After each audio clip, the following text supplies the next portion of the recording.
Meet champion Barcode Basil. Despite the fact that he comes from Sydney, the plucky King Charles Cavalier Spaniel caught judges' eyes in the Hunter last year and today was treated right royally to be crowned top dog.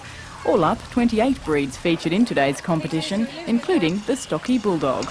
Although not a king, champion Don Allen Lord Stewart came away with the second best title when he was declared runner-up.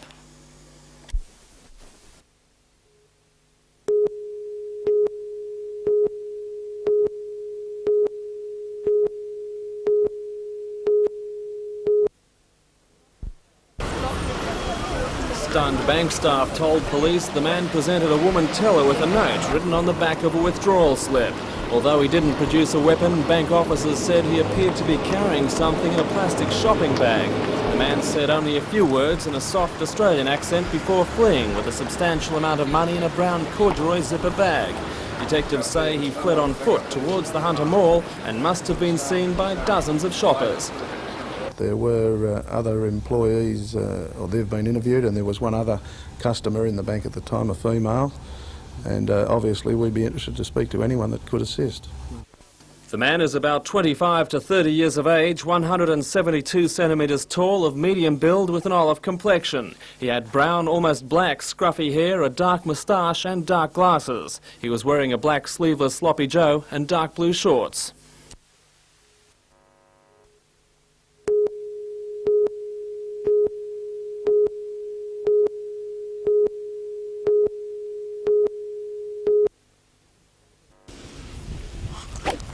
Conditions today were more like English weather, which suited powerfully built 23-year-old Russell Clayton from Cambridge.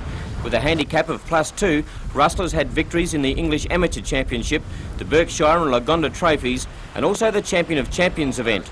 Adding to an impressive 1988 season, Russell gained English representation in the home internationals, and he's pretty impressed with the Belmont layout. It's very similar to a seaside course at home where they play the British Open, especially holes 13, 14 and 15, very similar. At home it's been very mild actually this winter. It's still cold, but it's not too cold not to play, so I've been playing a fair bit. But the weather here is good enough to play all the time, every day, which is a real bonus. Craig Everett from Glasgow also has had a brilliant 1988, winning 3 72-hole events, runner-up in 2 other tournaments, and he represented both Scotland and Great Britain. Craig has the task of emulating countryman Colin Dalglish, winner in 1983. That's right, yeah, I know Colin very well. He did well in 1983 to win this, yeah. Now, you've had a look at the course. What do you think of the course? It's very similar to a course in all the courses in the seaside at Scotland. I enjoy playing in the wind, and everyone's been saying here that it gets windy, every day, so I'm looking forward to it. What are the strengths of Craig Everett? On the greens, around the greens, that's my main strength. And according to club professional Paul Robertson, the course should be in super shape for the 3 days of the tournament. The overnight rain, we've had quite a lot of overnight rain, but I think all in all it'll be beneficial because we need just a couple of nice sunny days, and the golf course will be in absolutely magnificent condition.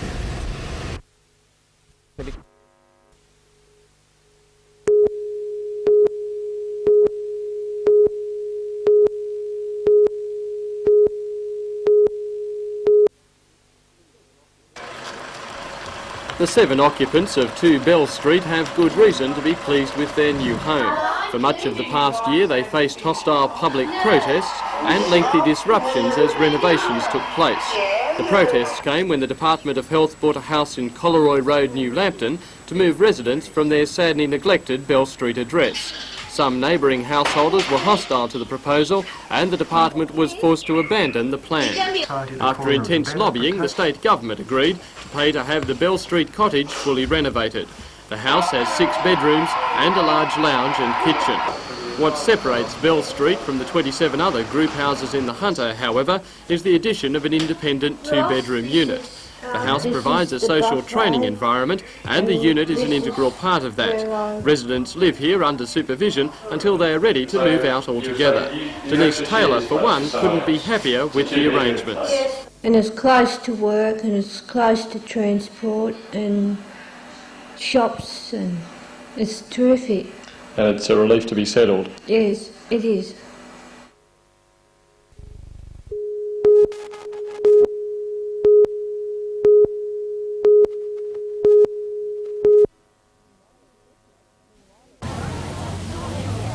Meanwhile, at Cessnock, Australia Day celebrations also included a naturalisation ceremony and the presentation of Australia Day Civic Awards. The Cessnock Police Citizens Youth Club concert band performed at the Town Hall prior to Cessnock's Citizen of the Year being named.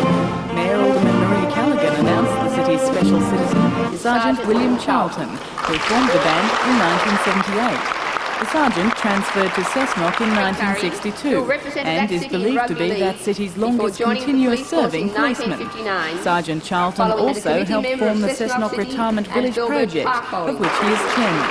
While proud of his award, he is equally proud of Australia Day. It's something perhaps that we've been a bit slow getting to really and celebrating, but perhaps last year's anniversary has given us a good lead, and I believe that it will really come to the fore in future years, and Australians will be reminded of just how proud they should be. Others to receive Cessnock awards included Young Citizen of the Year Peter Murray and jockey Robert Thompson. Achievement awards were also presented to the Curry Scout Group, Cessnock District Rescue Squad, Laguna Citizens Group and Greg Chappell of the Council's Parks and Gardens Department. Lake Macquarie's Australia Day Parade finished at Spears Point Park. Hundreds of people took the opportunity to soak up the sun and relax to the sounds of the flying emus, or check out a display of shiny cars. And of course there was plenty of entertainment for the youngsters, be it enjoying a boat ride or jumping in the kiddie castle. But for some, there was nothing more Australian on Australia Day than relaxing with a cold beer and an Aussie flag.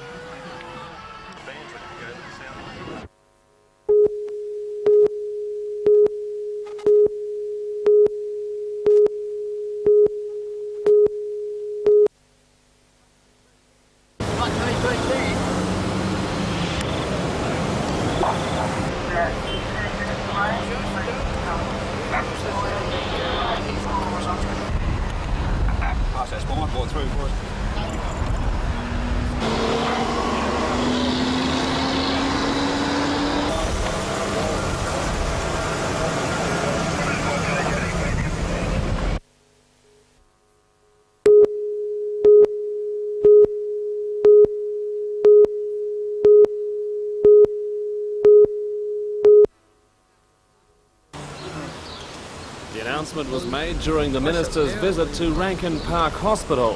The proposed village will provide support accommodation for disadvantaged and incapacitated elderly and a number of incapacitated young people. It will provide a range of care from almost independent living through to hostel to full nursing home care. Mr Collins said Newcastle had a higher than normal percentage of isolated aged ethnic people, and the new development would help by providing accommodation.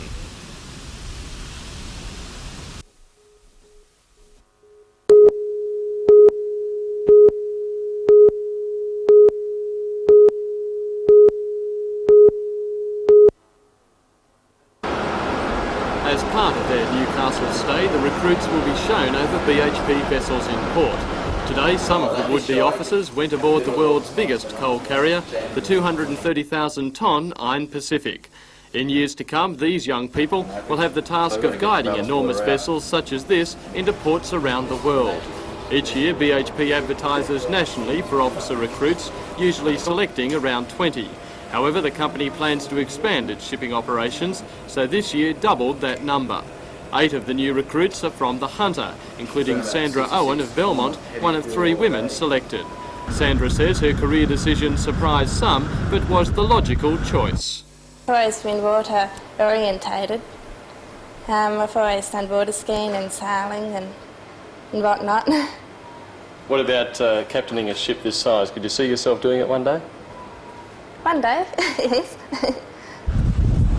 The recruits leave on Sunday to start 4 years of study at the Australian Maritime College in Tasmania. They'll graduate as either a deck officer or an engineering officer ready for a life at sea.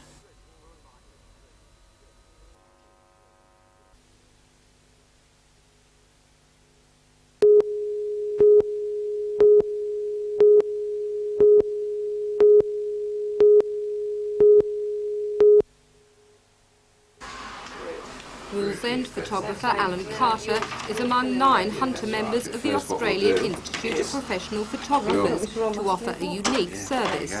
Taking wedding pictures for photographs of suspect skin pigmentation, the photographers aim to play a vital role in early detection of melanoma. The Cancer Council aims to give local residents the positive news that melanoma is a curable disease if detected early. About 80 hunter people get melanoma each year, and it's estimated that the death rate could be halved if those at risk check their skin regularly. People with moles, especially if they are large with irregular borders and colours, or those with fair-skinned or with a family history of melanoma, are in the high-risk group. If they see any change in moles, they should visit their local doctor, who can refer them to a photographer in their area. Alan, the Society State President, explained that photographs taken can be kept for medical comparisons, and early detection of melanoma is a subject close to him. Having had melanoma, it is very important. I've lost an eye through it. So therefore, it's very close to my heart. And in our climate, I think everyone should be aware of the potential dangers of melanoma, yes, but it is curable.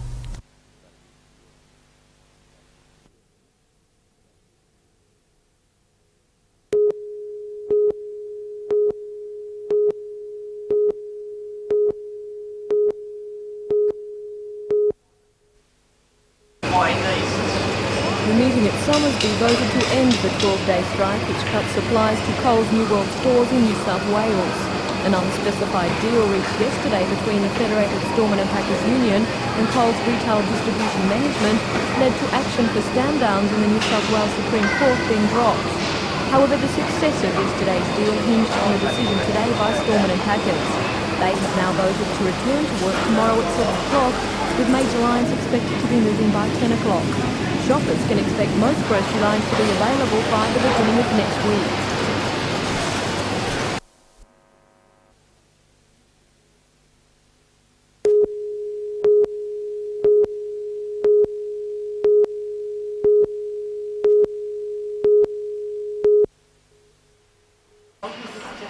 Rutherford High School must this year rate as one of the most international in the region.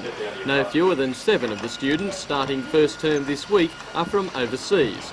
They've been sponsored by international student exchange groups and will spend up to a year in Australia. The most unusual newcomer hails from New Zealand.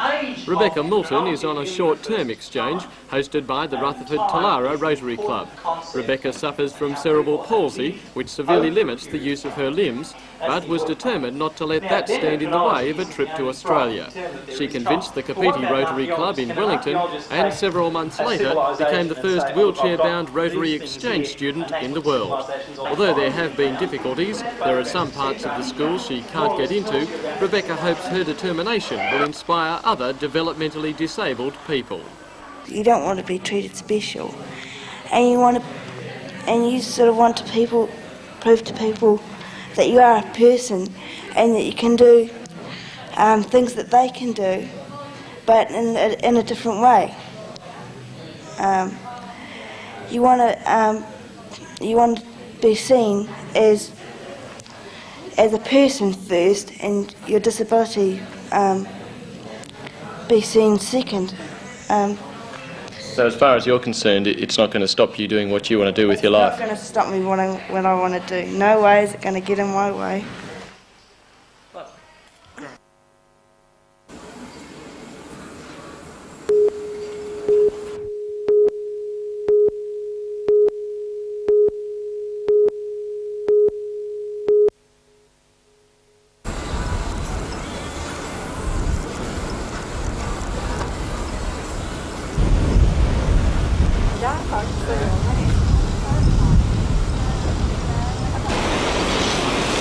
Put it in.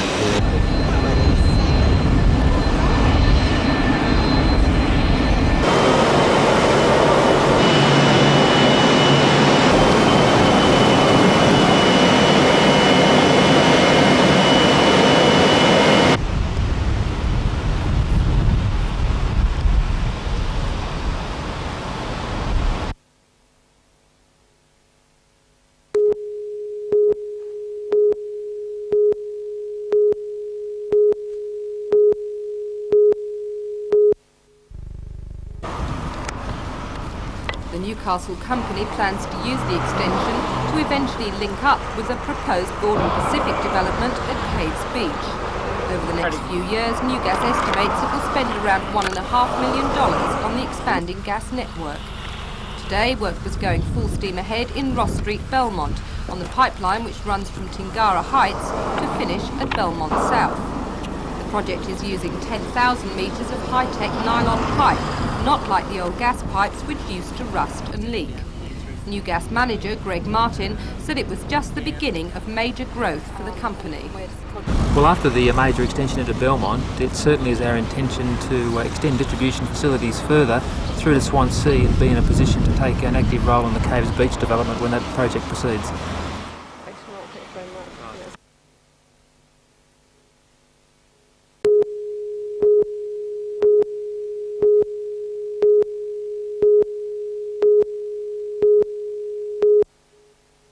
The last time the two teams met, it was the Magpies who got the 2 points with a 14-4 win at the International Sports Centre. While there are no 2 points up for grabs on Sunday at Toukley Oval, it's a chance for the coaches to have a look over their charges for 1989. Knights coach Alan McMahon is sticking to the same team that he finished last season with, honouring a commitment to the players. However, since Tony Kemp is still in New Zealand, one change is made, and it's the inclusion of new recruit Gary Worth, who is relishing the prospect of a great year. Yeah, well, it's the start of a 89 and a successful one, I hope, and we're all keen and ready to go. Have you settled into the Knights? Yeah, fine. We've trained probably 2-3 months now and started to get the run of the mill. You know, it's different calls and everything, but it's all starting to come, so looking forward to it. And if the weather is like this on Sunday, some of the players will know they've been in a footy match at the end of the day. Yeah, certainly.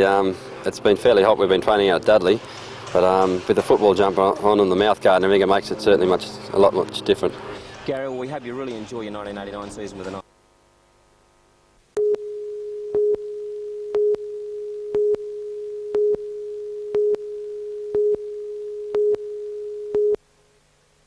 For the next 3 weeks, the delegation will tour some of the largest and most progressive education facilities in Australia. Today, they made the Hunter their stopping point. This morning, visiting the Turkal Agricultural College. This afternoon, the Curriculum Resources and Research Centre at the university.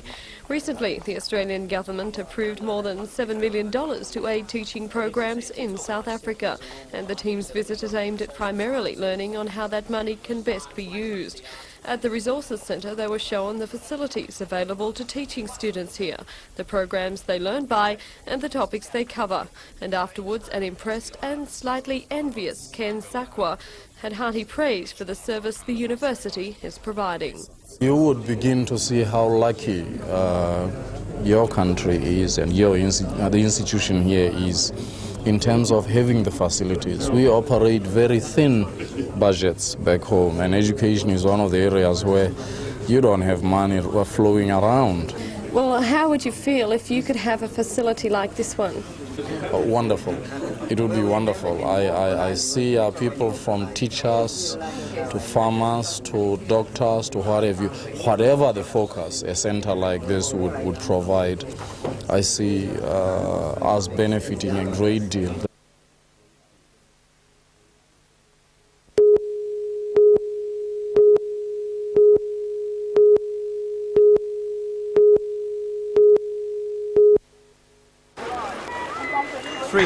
Riders came from Queensland, Victoria and the ACT for the championships. Ranging from 4-year-olds to a 40-year-old enthusiast, it was literally on for young and old. Conditions weren't so bright, but some of the stars of the circuit were shining, including former world title holder Phil Hanksoff and local hero and Aussie champion Taylor Muchlow. There was all the glamour of the Grand Prix motorbikers, with teams and factory riders, private boxes and frantic last-minute adjustments in the pits. The championships are a good gauge for the top riders, with the Australian titles only 6 weeks away in Wollongong.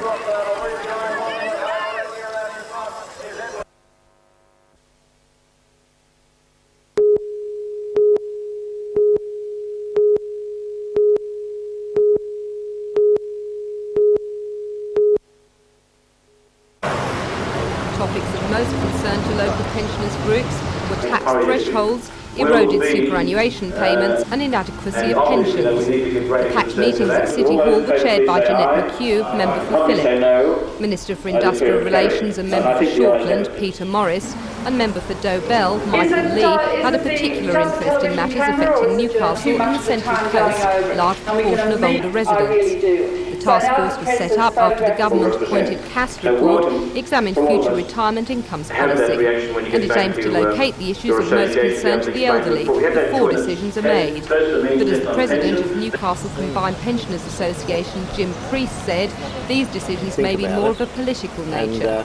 The whole thing boils down to when they make their report, along with other reports that's been going on from workshops, what the government does about it.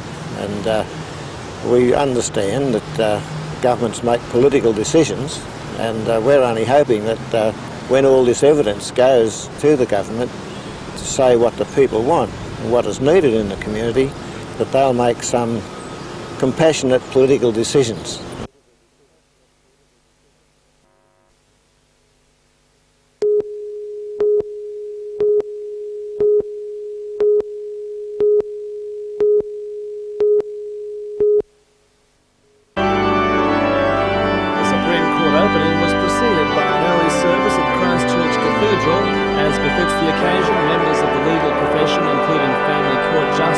Compensation Court judges, senior police and politicians were well represented in the congregation. At the centre of the formalities, Chief Justice Mr Justice Gleeson and Chief Judge at Common Law Mr Justice Lee. He read from the Old Testament, Isaiah chapter 51 verses 1 to 8.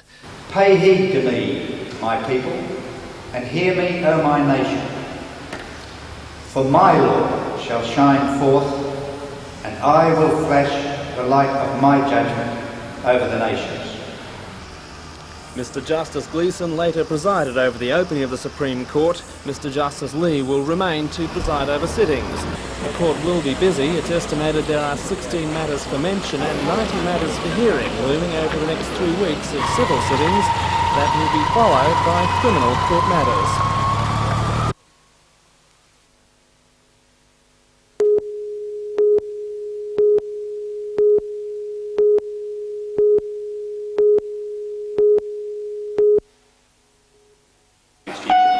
Each year, the Defence Forces dispatch several recruiting teams which travel the state planting seeds of interest in school students. The team commencing its mission in Newcastle this week is recruiting for the most prestigious and most difficult entry to the services, the Australian Defence Force Academy in Canberra. Later this year, a general service team and apprenticeship team will also visit the state's high schools. The officers representing the three services present short talks and answer questions about their work. In the coming 6 months, they'll repeat that performance at more than 270 different high schools. The Defence Forces have taken a public battering lately, with reports of poor conditions and low morale, especially in the Army and Air Force. However, team leader Captain Marion Oliver Wayworth makes no apology for still promoting Defence Force careers. There are problems, but I think that the services are a large organisation that are perhaps slow to change. We've seen the need to change and we are changing, and I think that people coming into the services now will find that it is an ongoing career. It is not a sunset or a dying industry. We have much to offer people and Australia. The team leaves the Newcastle area next Monday and will visit schools in towns along the New England Highway for the next 5 weeks.